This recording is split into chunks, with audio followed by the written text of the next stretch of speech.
এলাকার যে ছেলেটি কখনো খারাপ কাজ বা বাজে নেশা করেনি, কিন্তু আজকে সেই ছেলেটি এলাকার নাম করা নেশাখোর আর খারাপ কাজে লিপ্তি। যে ছেলেটি সিগারেট থাকা নিকোটিনের ধোঁয়া সহ্য করতে পারতো না, আজ সে সেই নিকোটিন তার চলার পথের সঙ্গী। সে এখন প্রতি রাতে ছাদের কোনায় গিয়ে নিকোটিনের আগুনে নিজেকে পুড়িয়ে শেষ করে ফেলে। যে ছেলেটি কলেজ, কোচিং কিংবা বন্ধুদের সাথে আড্ডা মেরে সবাইকে মাতিয়ে রাখতো, আজ সে একদম চুপ, কারোর সাথে কোনো কথা বলে না, একদম চুপ থাকে সব সময়। যে ছেলে অন্ধকারকে এবং কালো জিনিসকে অপছন্দ করত, আজ সে শপিং এ গেলে সব থেকে আগে কালো রংটি চয়েস করে আর প্রায় সময় সে অন্ধকারে থাকতে চায়। এছাড়া আরো অনেক ঘটনা আছে যা আমাদের চারপাশে ঘটে চলছে, হয়তো কারোটা প্রকাশ পায় আবার কারোটা প্রকাশ পায় না। এইভাবেই আমাদের সামনে ঘটে যাওয়া কর্মকাণ্ডগুলারে প্রতিক্রিয়া জানাই। প্রতিক্রিয়া হলো সাধারণ, এরকম ছেলেটা ভালো ছিল কিন্তু এখন রোজ সিগারেট খায়, ছেলেটা একদম নষ্ট হয়ে গেছে, রোজ মারাপিটার নেশা করে। এই ছেলে ছোট থেকে অনেক সম্মান করত, কিন্তু এখন সামনে বসে সিগারেট ধরায়, ছেলেটা খারাপ হবে কখনোই ভাবিনি, ইত্যাদি। আমরা ভেবে থাকি এসব ছেলেগুলো এইভাবে নষ্ট হওয়া আর বিগড়ে যাওয়ার খারাপ সঙ্গ একমাত্র দায়ী, কিন্তু কখনো কি জানতে চেয়েছি বা জানতে চেয়েছেন তাদের এই খারাপ হওয়ার পিছনে কারণটা কিসের জন্য তারা এই পথে এসেছে?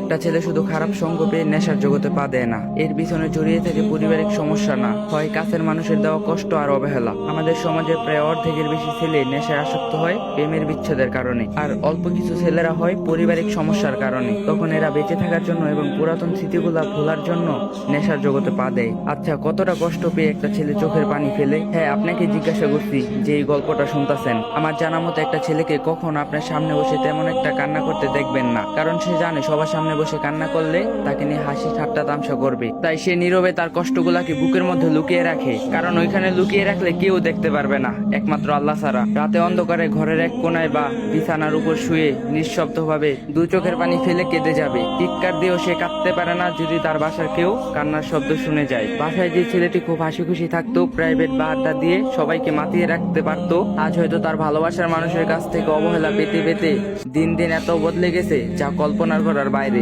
আগের মতো আর কারোর সাথে মিশে না, মন মরা হয়ে সবসময় একা থাকতে চায়।